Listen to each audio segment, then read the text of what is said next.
श्री दुर्गा सप्तशती। यह दुर्गा सप्तशती जी का 6वां अध्याय है। ऋषि बोले, देवी का यह कथन सुनकर क्रोध युक्त दूत ने दैत्यराज शुंभ के पास जाकर संपूर्ण कथा विस्तार पूर्वक सुना दी। तब दूत से सब बातों को सुनकर असुर राज ने क्रोधित होकर असुर सेनापति धूम्रलोचन से कहा, हे धूम्रलोचन, तुम शीघ्र ही अपनी सेना सहित वहां जाओ और उस दुष्टा को केस पकड़कर घसीटते हुए बलपूर्वक यहाँ ले आओ। यदि उसकी रक्षा करने कोई देवता, यक्ष या गंधर्व आए तो उसे अवश्य मार डालना। ऋषि बोले, इस प्रकार शुंभ की आज्ञा लेकर धूम्रलोचन 60,000 असुरों की सेना लेकर वहां पहुंच गया और देवी को ललकार कर कहा, तू शीघ्र शुंभ और निशुंभ के समीप चल।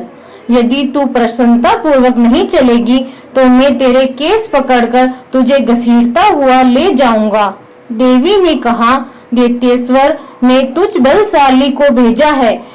यदि तू मुझे बलपूर्वक ले जाएगा तो मैं तेरा क्या कर सकती हूँ।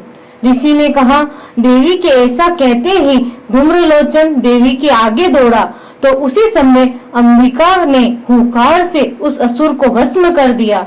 तदंतर असुर सेना अत्यंत क्रोधित हो देवी की तरफ बढ़ी। तब देवी बड़े तीखे बाण, शक्ति तथा फरसों की वर्षा करने लगी। इतने ही में देवी का वाहन सिंह अपने गर्दन के बाल हिलाता हुआ क्रोध से भयंकर गर्जना करते हुए असुर सेना पर झपटा। उसने कितनों को पंजों से, कितनों को मुख से तथा होठ या डांड से घायल करके मार दिया। उसने अपने नखों से कितने ही असुरों के पेट फाड़ दिए तथा पंजों की मार से कितने ही असुरों के शरीर से धड़ अलग कर दिए। कितने असुरों की भुजाओं और सिरों को काट डाला और गर्दन के बालों को हिलाता हुआ कुछ दैत्यों के उदर को फाड़कर रक्तपान करने लगा। उस महाबली सिंह ने क्षण मात्र में असुरों की संपूर्ण सेना को धराशायी कर दिया। शुंभ ने जब यह सुना कि देवी ने धूम्रलोचन को मार दिया है और उसके सिंह ने संपूर्ण सेना को नष्ट कर दिया है तो उसके होठ क्रोध से फड़कने लगे और उसने चंडमुंड नामक महाअसुरों को आज्ञा दी, हे चंड, हे मुंड, तुम बहुत शक्तिशाली सेना लेकर जाओ। वहां से तुम उस स्त्री के केस पकड़कर ले आओ।